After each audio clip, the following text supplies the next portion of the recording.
Hello friends, welcome once again to the farm. Unfortunately, as we still cannot meet together on Gabriola, I thought I'd continue to show you some of our favorite places here on the farm that the Lord has blessed us with.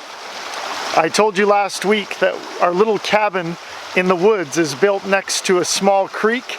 This little creek runs year-round, and it's probably one of our favorite places to get away, to sit and simply be quiet and listen.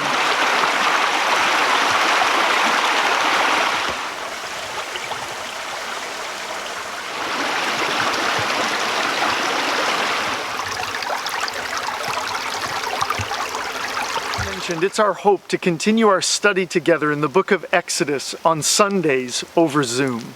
I hope that you guys can join us for that on Sundays at 10, but I'll continue to share with you some thoughts from the farm, some encouragements through the week, that together we might continue growing in our faith and growing in our knowledge of who the Lord is and what the Lord has for us each day, especially during these uncertain times. I've been pressed recently to continue looking into the Word, and if you're like me, often my prayers are filled with, God save me, God remove me, God stop this. And yet the reality is, the more I read the Scriptures, I'm reminded that God doesn't always take the faithful out of the difficulty, out of the trial or tribulation. Often God leaves them there to be a light in the darkness, or to be hope for the hopeless. As we were looking this last week in Luke 6 at Jesus saying, the man who dug deep found the right foundation. It was the storm that had stripped everything away and shown what our foundation is built on. And often, as the trial shows us our foundation, God can also use the trial to put us in the very place He wants us. I pray to escape it or flee from it, and yet sometimes God is using it to put me right where He wants me.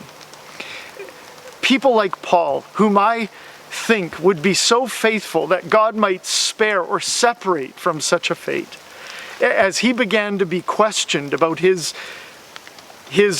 platform, his leadership, his ability to be an apostle for those who were faithful to listen to, Paul wrote these words in 2 Corinthians chapter 11. Are they Hebrews? So am I. Are they Israelites? So am I. Are they descendants of Abraham? So am I. Are they servants of Christ? I speak as if insane. I more so, in far more labors, in far more imprisonments, beaten times without number, often in danger of death. 5 times I received from the Jews 39 lashes. 3 times I was beaten with rods. Once I was stoned. 3 times I was shipwrecked. A night and a day I've spent in the deep. I've been on frequent journeys in dangers from rivers, dangers from robbers, dangers from my countrymen, dangers from the Gentiles, dangers in the city, dangers in the wilderness, dangers on the sea, dangers among false brethren. I have been in labor and hardship.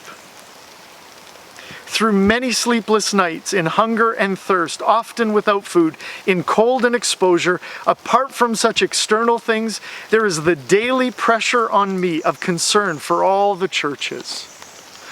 Paul, who knew the Lord, who loved the Lord, and yet in his service to the Lord, often found himself in difficult times, in difficult places to say the least. And yet it was through all of this that Jesus made him a messenger. I think back to the Old Testament, and I think about the faithful, like Daniel and his friends Shadrach, Meshach, and Abednego. I think of people who I might think faithful enough that God would spare them the captivity of the unfaithful. And yet, just like those who were unfaithful, the faithful taken captive, sent into service into a king that was not their own. And Shadrach, Meshach, and Abednego sent to a fiery furnace for their unwillingness to bow to that king, Nebuchadnezzar. Later on, Daniel sent to a lion's den. And I think surely God would save the faithful, and yet it was those faithful whom God chose to use the trial, use the tribulation, use the captivity to put them in the very place that he wanted them to be. A light in the darkness. That they might show those who worshipped other gods the one true God. And he was going to use their lives to be the very message he wanted to speak. I look back at the book of Esther and remember these words from Mordecai, that as Esther was preparing under knowing that the Jews were in serious trouble, she was being confronted with the need to go before a king who often killed those who came without invitation. And as she began to fret and wait and stall, Mordecai gave her very specific words that seem fitting for today. Esther chapter 4 and verse 9 says this, Hathach came back and related Mordecai's words to Esther. And Esther spoke to Hathach and ordered him to reply to Mordecai. All the king's servants and the people of the king's province know that for any man or woman who comes to the king, to the inner court, who is not summoned, he has but one law, that he be put to death unless the king holds out to him the golden scepter, so that he may live. I have not been summoned to come to the king for these 30 days. They relayed Esther's words to Mordecai. Then Mordecai told them to reply to Esther, do not imagine that you in the king's palace can escape any more than all the Jews. For if you remain silent at a time like this, relief and deliverance will arise for the Jews from another place, and you and your father's house will perish. And who knows whether you have not attained royalty for such a time as this? Who knows whether you've attained royalty for a time such as this? Who knows if you've been put in this very place, in the midst of this very circumstance, in the midst of a situation no one would choose for a time such as this? Because God wanted to use you. God wanted to take this opportunity to allow your life to speak volumes to the lives around you. And I think as we enter another week of very uncertain times, I wonder today, as we take our eyes off our own circumstance, our own suffering, to obey things that perhaps not all of us agree with.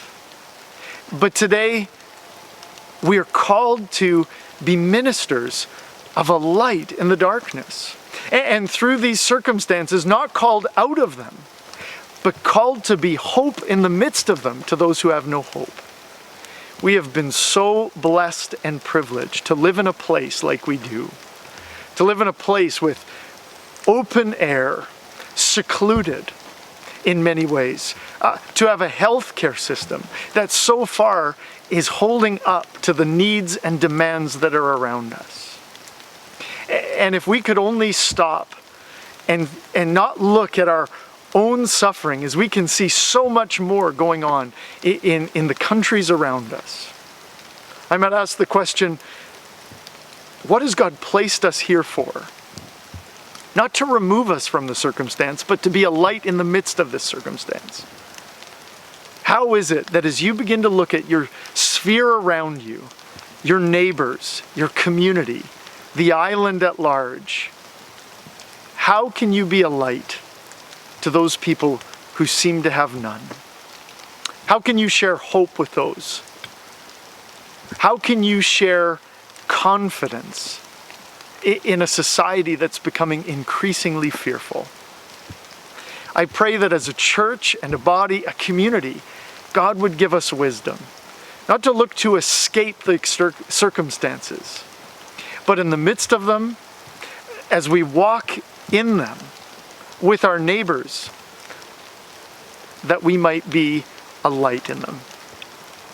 I think of Jeremiah, someone who was put in prison in a cistern as he gave a faithful message of God's will and God's way to a people who would not listen. Faithful, but yet put in the trial, put in the time, put in the tribulation of it all. so that he might make God's word known to a people who God longed would listen. I think if we are true today, that as we are Christ's body and we are sharers in his sufferings, as Paul writes, that God will give us wisdom, not how to escape today, but in how to engage today. I pray that the Lord would give us wisdom today as a church and as a body to be able to be an encouragement to the community around us. Not to escape, but to engage with them in everything. God is faithful, and he will never lead you into or call you into something that he will not equip you for. He is enough, day by day, moment by moment. And whatever amount of loneliness, tiredness, fear, anxiety you might feel today, as we come to him and bow our knee, he is faithful. And I hope that as I long to see you again physically, we'll be able to remain close, whether it be spiritually, in prayer, digitally, as we can communicate today over email and the phone, but also as we continue to share our hope that we find in him. Looking forward to seeing you as soon as we can, but also even more so in hearing how God is using you on the island and in the people's lives all around you. God bless. Have a great week, and we'll look forward to talking to you again soon.